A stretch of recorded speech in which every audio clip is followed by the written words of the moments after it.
오늘 주신 하나님 말씀은 요한복음 15장 1절부터 10절입니다. 요한복음 15장 1절부터 10절 저와 함께 교독하시겠습니다. 나는 참 포도나무요 내 아버지는 농부라. 물은 내게 붙어 있어 열매를 맺지 아니하는 가지는 아버지께서 그것을 제거해 버리시고 물은 열매를 맺는 가지는 더 열매를 맺게 하려 하여 그것을 깨끗하게 하시느니라. 너희는 내가 일러준 말로 이미 깨끗하여졌으니 내 안에 거하라. 나도 너희 안에 거하리라. 가지가 포도나무에 붙어 있지 아니하면 스스로 열매를 맺을 수 없음 같이 너희도 내 안에 있지 아니하면 그러하리라.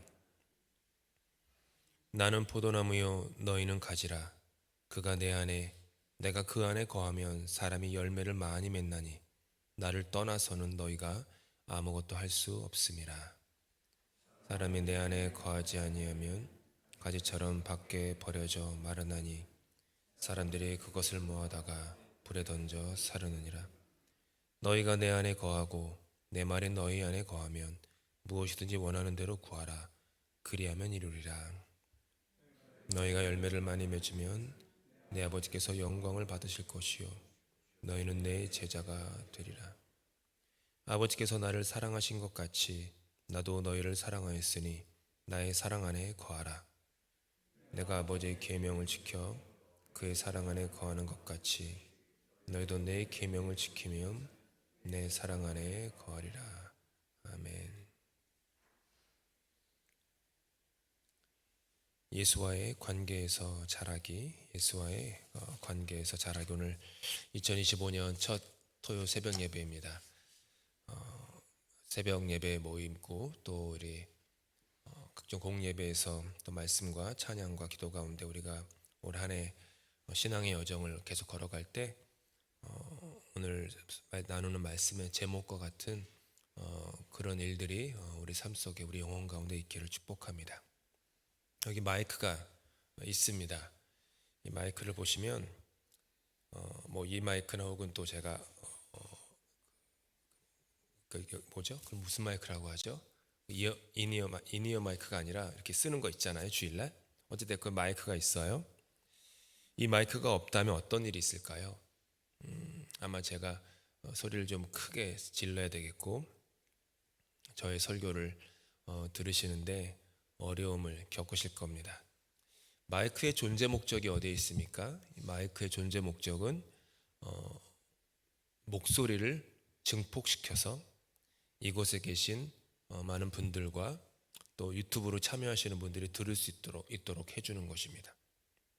그게 마이크의 존재 목적입니다. 그런데 문제가 하나 있습니다. 제 아무리 마이크가 비싸다고 좋다고 하여도 저 뒤편에 있는 그 방송실에 있는 음향 기계와 연결이 되어 있지 않다면 아무짝에도 쓸모가 없다는 사실입니다. 마이크가 소리를 잡아낼 수 있도록 해주는 그 믹서라는 기계와 연결이 되어 있지 않다면, 그리고 그 믹서가 그 전원과 연결되어 있지 않다면, 그리고 그렇게 나가는 모든 소리가 여기 좌우편에 있는 이 스피커 선이 연결되어 있지 않다면, 그리고 방송실에 있는 컴퓨터와 여기 있는 카메라가 서로 연결되어 있지 않다면 이 마이크는 그 존재 목적을 이룰 수가 없습니다. 제 아무리 성능이 좋고 비싸다고 하여도 연결이 되어 있지 않으면 아무짝에도 쓸모없는 것이 마이크입니다. 하지만 이것이 어찌 마이크만 그러겠습니까? 우리 인생 역시 마찬가지입니다. 제 아무리 성능이 좋은 인생처럼 보인다고 할지라도 플러그인 되어 있지 않다면, 즉 연결되어 있지 않다면 그 존재 목적을 이룰 수가 없습니다. 모든 것은 연결이 되어야 합니다. 연결이 된다는 것은 모든 것이 어딘가에 닿아 있어야 된다라고 하는 것이겠죠. 우리는 누군가와 연결이 되어 있어야만 존재 목적을 이룰 수가 있습니다. 우리 캐나다 장로교가 믿는 웨스트민스터 신앙 고백은 인간의 존재 목적이 하나님을 영화롭게 하는 것이다 라고 분명히 기술하고 있습니다. 인간의 존재 목적, 하나님을 영화롭게 하는 것. 그것이 우리의 존재 목적인데, 하나님을 영화롭게 하기 위해서는 하나님과 연결되어 있어야 합니다. 하나님이 우리에게 주신 그 율례, 그 말씀과 연결되어야 되고, 성령과 연결되어야 되고, 예수 그리스도의 십자가 보혈과 연결되어야 합니다. 연결되어야만 존재 목적을 이룰 수가 있습니다.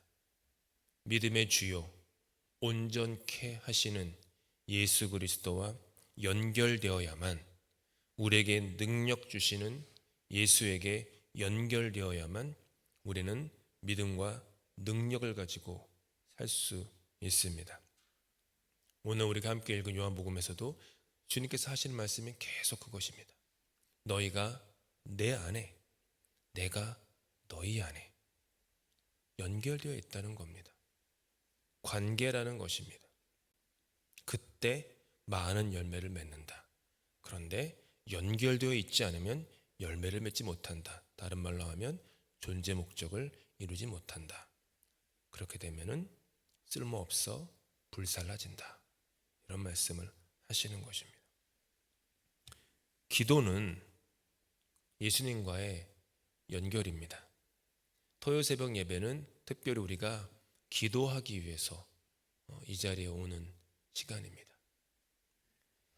각 예배마다 조금씩 집중되는 목적이 약간씩 다릅니다. 토요 새벽 예배는 모두가 세상이 잠든 그 시간에 새벽을 깨워 이 자리에 와서 잠잠한 가운데 기도하는 것입니다. 기도한다라는 것은 치성을 드린다라는 게 아닙니다. 치성을 드리는 게 아니라 성부, 성자, 성령 삼위일체 하나님과 연결된다는 것입니다. 기도의 목적은 나의 마음이 예수님의 마음과 연결되기 위함입니다. 삼위일체 하나님, 성부, 성자, 성령 하나님이 각자 계시지만 하나이기 때문에 예수님과 연결된다면 하나님과 성령님과 연결되는 것에 대한 걱정을 할 필요가 없습니다. 하나이시기 때문입니다. 우리 세례 교육할 때 제가 세례 받으시는 분들에게 꼭 얘기하는 것 중에 하나가 삼일체에 대해서 설명할 때 그거예요. 예수님과 연결된다는 것은 하나님과 성령님과도 연결된다는 것입니다. 다른 것을 걱정할 필요가 없습니다. 예수님을 바라보면 하나님을 바라보는 것이고 성령님을 바라보는 것이고, 그래서 그걸 우리는 삼위일체라고 하는 것이죠. 기도를 할 때 우리는 예수님과 연결되는 것입니다. 기도할 때 내 안에 일어나는 혹은 일어났던 수많은 그런 욕망의 음성들이 잠잠해지고 고요해집니다. 기도할 때 우리는 우리의 영혼에게 명령할 수 있습니다. 잠잠해라, 고요해라, 시끄럽다. 그러면서 잠잠한 가운데 세미한 음성으로 들려오는 예수님의 소리에 귀를 기울이게 됩니다. 기도를 할 때 그 전에 나 자신의 욕심의 그 작은 세계에 빠져서 허우적대던 그 모습에서 출애굽하여 더 큰 하나님의 그 구원의 세계에 발을 디디게 됩니다. 그것이 기도입니다. 기도는 신앙인을 신앙인으로 살게 해주는 생명선입니다. 5절 말씀입니다. 함께 읽겠습니다. 나는 포도나무요 너희는 가지라. 그가 내 안에 내가 그 안에 거하면 사람이 열매를 많이 맺나니 나를 떠나서는 너희가 아무것도 할 수 없습니다. 나를 떠나서는 너희가 아무것도 할 수 없다. 예수님 떠나서 아무것도 할 수 없습니까? 예수님 떠나서 할 수 있는 게 많습니다. 다 아시지 않습니까? 예수님 떠나서 이것저것 할 수 있습니다. 근데 예수님이 아무것도 할 수 없다라고 하신 말씀은 나를 떠나서는 너희가 지음받은 그 존재 목적을 이룰 수가 없다라는 말이죠. 그래서 예수님을 떠나서는 아무것도 할 수 없습니다. 존재 목적을 이루지 못하면 다른 것을 아무리 많이 해도 아무것도 하지 못한 것입니다. 마이크의 존재 목적은 소리를 증폭시켜 많은 사람에게 그 소리를 전달하는 것입니다. 그 목적을 이루지 못하고 마이크가 다른 모양으로 막 쓰임받는다. 멋지게 장식용으로 쓰임받거나 여러 가지 다른 목적 쓰임받으면 아무것도 이루지 못하는 것입니다. 5절에 있는 이 말씀을 제가 한번 이렇게 바꾸어 보았습니다. 나는 힘의 근원이다. 만약 너희가 언제나 내 안에 플러그인 되어 있으면 너희는 내 힘을 힘입어 수없이 많은 일을 할 수 있을 것이다. 하지만 너희가 플러그인 되어 있지 않다면 너희는 아무것도 할 수 없을 것이다. 왜냐하면 너희에게는 나의 힘이 없기 때문이다. 교회는 그냥 다니는 것이 아니라 예수님과 연결되기 위해서 다니는 것입니다. 혼자 있어도 예수님과 연결될 수 있습니다. 코로나 기간 동안 우리는 각자의 집에서 어떻게든 예수님과 연결되기 위해서 여러 가지 방식을 동원해서 애를 썼습니다. 그것이 무의미한 것은 아니었고 나름 효과나 열매도 있었을 것입니다. 하지만 그것이 온전치는 못했다는 것을 우리는 다 압니다. 함께 주님의 거룩한 성소에 모여서 서로가 서로를 격려하고 쇠가 쇠를 단련하듯이 그렇게 서로를 재촉하고 격려하여서 예수님과의 관계에서 더 자라가게끔 하는 것, 그거는 함께 모이는 예배 처소에서 더 효과적으로 일어납니다. 교회에 다니는 것은 그렇게 함께 모여 예수님과 연결되기 위함입니다. 그렇지 않다면 우리는 그저 메마른 뼈에 생기조차 없는 그런 인생으로 지낼 수밖에 없습니다. 기도를 통하여 예수님과 연결이 되면 우리는 예수님 안에서 우리에게 흘러나오는 그분의 인격을 닮아갑니다. 그분의 성품을 닮아갑니다. 그분의 희생과 그분의 죽음을 이기시고 부활하신 그 능력을 우리는 닮아갑니다. 그렇게 죽음을 이기시고 부활하셔서 하늘 보좌 우편에 앉아 계시는 예수님으로 인하여 우리는 장래의 소망을 갖고 오늘 하루를 힘을 내며 살아갈 수 있습니다.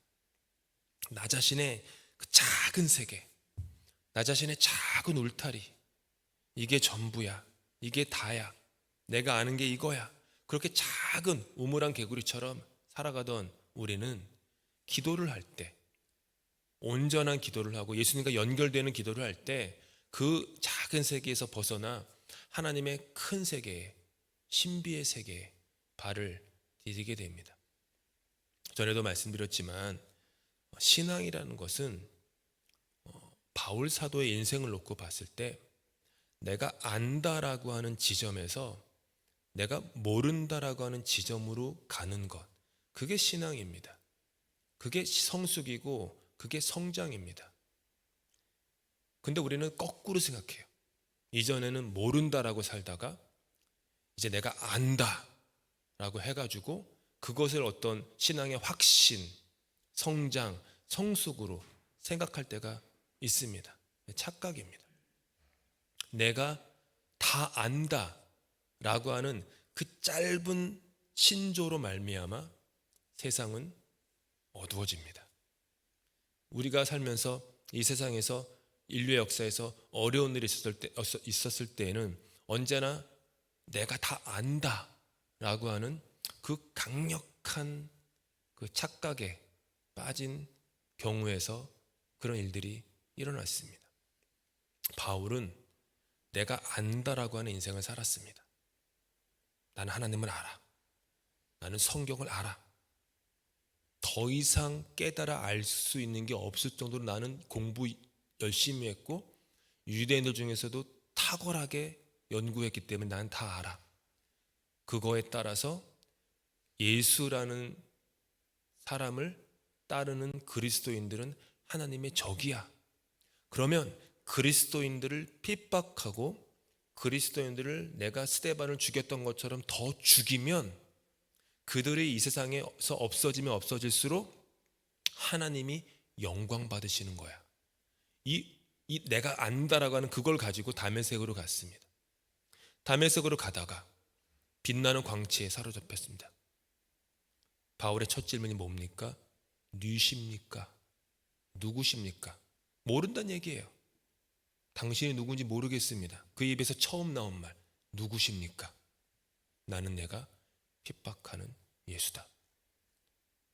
바울은 예수님을 만난 적이 없는 사람입니다.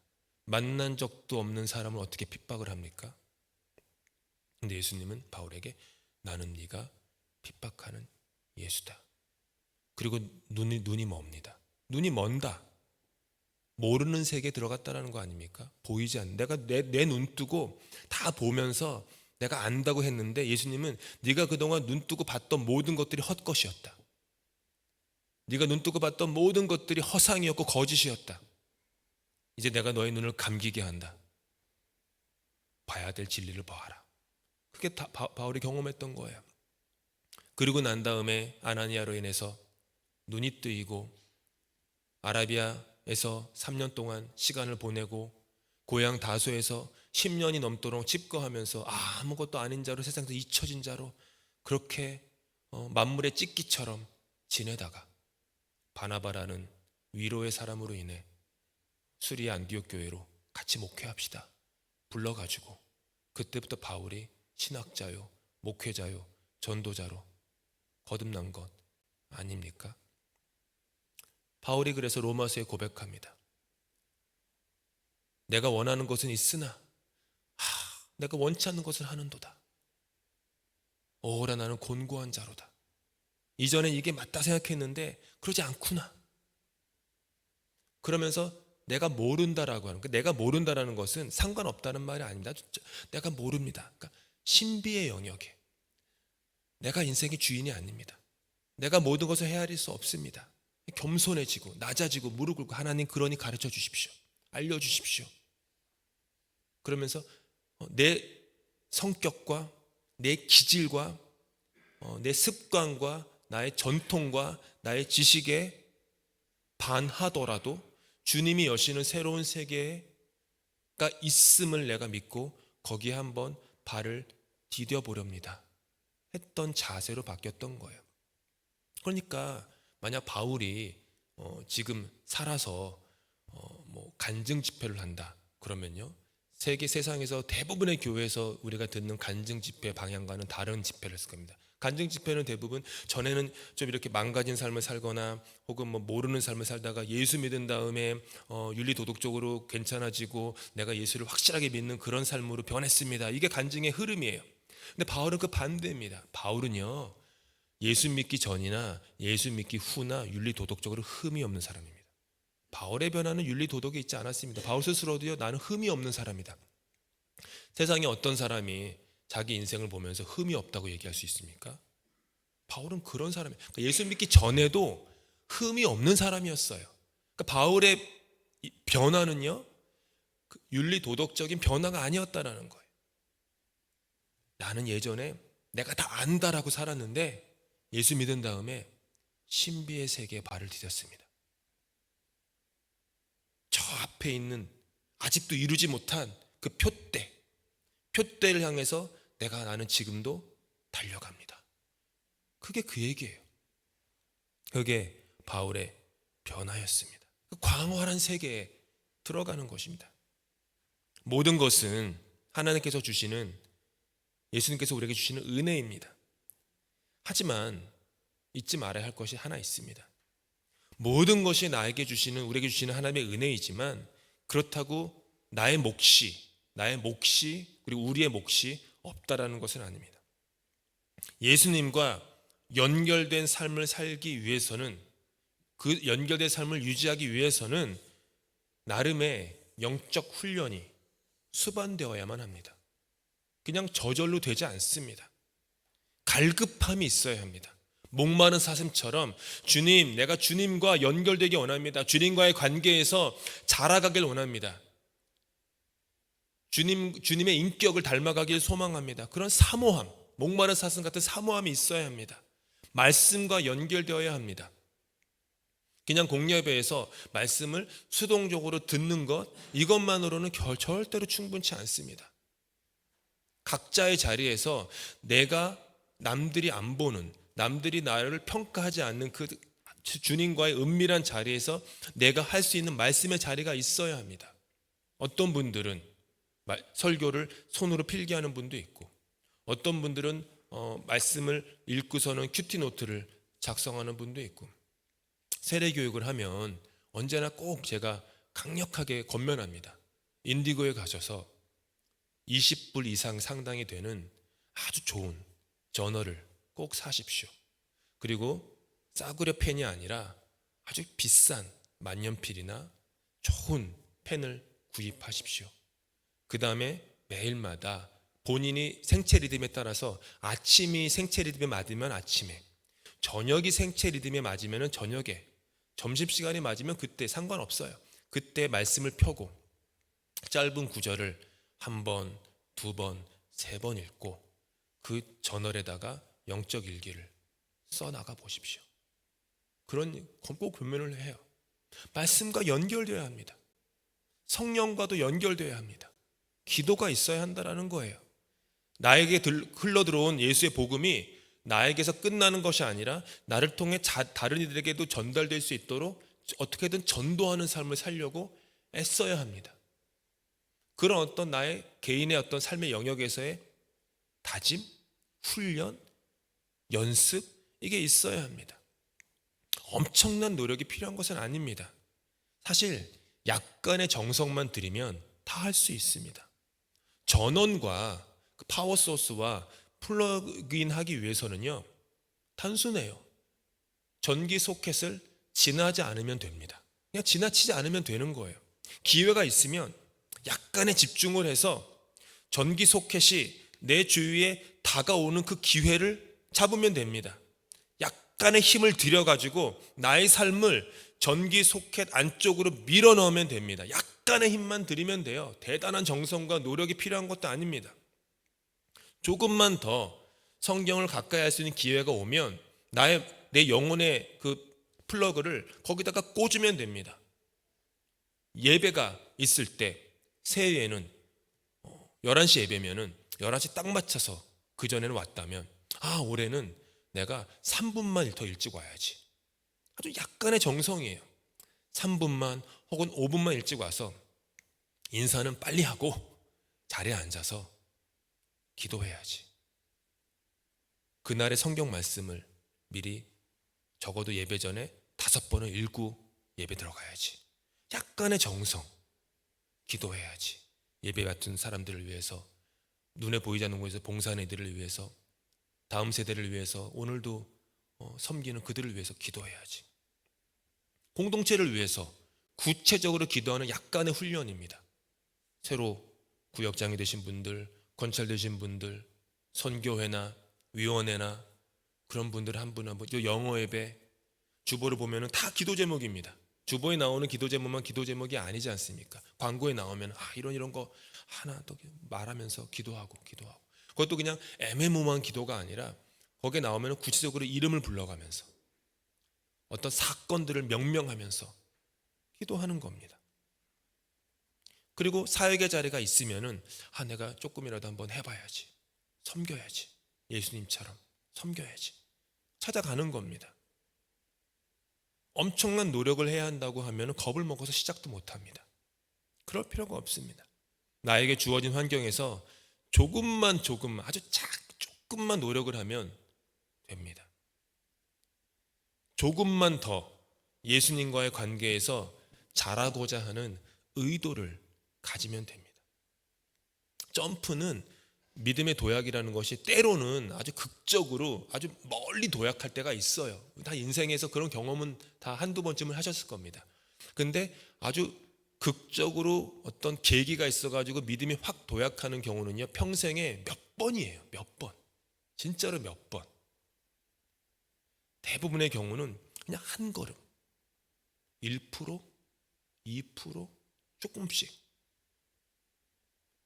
재정을 따지고 보면 갑자기 어려운 사람들에게나 또 교회나 도네이션이나 헌금을 할 때 뭘 많이 해야 된다 이러면 못하죠. 2025년에는 작년보다 기도 막 하면서 내가 교회나 교회 바깥에나 뭔가 어려운 국가적 재난이 있거나 세계 재난이 있는 곳을 돕는 데에 내 재정을 작년보다 1%만 더 써봐야지, 2%만 더 한번 올려봐야지, 그렇게 내 믿음을 조금만 더 성장시켜 봐야지. 그거 아무도 모릅니다. 눈에 띄지도 않아요. 그런데 그렇게 해보는 거예요. 작년보다는 1% 올려봐야지, 5% 올려봐야지, 내년에는 거기서 조금 더 올려봐야지, 이러는 거예요. 시간도 그렇습니다. 내가 물질의 11조를 드리지만 시간도 11조가 있습니다. 내가 시간을 계산해 보니까 일주일에 얼마를 이렇게 내가 아닌 다른 사람을 위해서 썼는데 올해에는 나의 시간을 5%만 더 늘려봐야지. 그래서 일주일에 1시간만 더 다른 데다가 써봐야지. 이렇게 하면 되는 거예요. 올 한 해 평생에 뿐만 아니라 올 한 해 뿐만 아니라 평생의 소망을 예수님과의 관계에서 더 잘하겠다, 더 성장하겠다라는 그 소망을 가지실 수 있기를 바랍니다. 예수 그리스도의 관계에서 평생을 걸쳐 자라가십시오. 이것이 가장 고상한 인생의 소망입니다. 이것이 나의 삶에 세상이 빼앗을 수 없는 기쁨을 회복시켜 줄 것입니다. 세상이 줄 수 없는 평안을 내 삶에 허락해 줄 것입니다. 전에도 제가 주일 설교 때 말씀드린 것 같아요. 아버지와 아들의 관계에서 아들이 아버지에게 자신의 삶을 위탁하면 위탁받은 아버지는 아들의 운명을 책임집니다. 근데 위탁하지 않으면 책임을 질 근거가 없어요. 문제는 하나님이 나를 책임지지 않는다라고 하는 하나님을 향한 삐지는 마음이 아니라 내가 하나님께 내 삶을 온전히 위탁드리지 못한 것이 문제인 겁니다. 문제는 그분께 있지 않았습니다. 언제나 그래요. 문제는 나에게 있었습니다. 내가 하나님께 내 삶을 온전히 위탁하지 않은 것. 예수와의 관계에서 자라가는 것은 나의 마음을, 나의 영혼을 조금씩 더 위탁드리는 것입니다. 교회는 오직 예수 그리스도의 관계에서 자라가기를 소망해야 합니다. 그것이 교회의 목적입니다. 교회의 존재 이유입니다. 우리가 하는 모든 사역, 각양각색의 사역, 여러 언어의 사역, 모든 사역의 밑바닥에는 예수 그리스도와의 관계에서 성장하고 성숙하는 것, 거기에 있습니다. 그 존재 목적을 저와 여러분 모두 다 올 한 해 더욱더 열심히 이루어 나가는 그런 한 해 되기를 바라고, 올 한 해 여러 가지 새해 소망이 있으시겠지만 특별히 그 무엇보다 예수 그리스도와의 인격적 관계에서 더욱 자라가야지 라고 하는 것이 올 한 해의 가장 중요한 소망으로 삼으실 수 있기를 축복합니다. 기도하시겠습니다. 연결되기를 원합니다. 내가 주님 안에, 주님이 내 안에 그렇게 연결되어서 그 관계 안에서 성장하고 성숙하기를 소망합니다. 올 한 해 우리 영혼의 진정한 고백이 내 구주 예수를 이전보다 더욱 사랑합니다 라는 그 진심 어린 고백이 우리 모든 당신의 자녀들 입술에서 나오게 하여 주시옵소서. 영어의 배나 한국어의 배나 어린이나 노인이나 모두 다 내 구주 예수를 더욱 사랑, 이전보다 더욱 사랑, 그 고백이 온 교회 구석구석, 온 성도들의 삶의 구석구석에 더욱더 메아리 칠 수 있도록 주님 올 한 해 우리의 삶을 인도하여 주시옵소서. 주님께서 하신 기도로 예배 마칩니다. 하늘에 계신 우리 아버지, 아버지의 이름을 거룩하게 하시며 아버지의 나라가 오게 하시며 아버지의 뜻이 하늘에서와 같이 땅에서도 이루어지게 하소서. 오늘 우리에게 일용할 양식을 주시고 우리가 우리에게 잘못한 사람을 용서하여 준 것 같이 우리 죄를 용서하여 주시고 우리를 시험에 빠지지 않게 하시고 악에서 구하소서. 나라와 권능과 영광이 영원히 아버지의 것입니다. 아멘.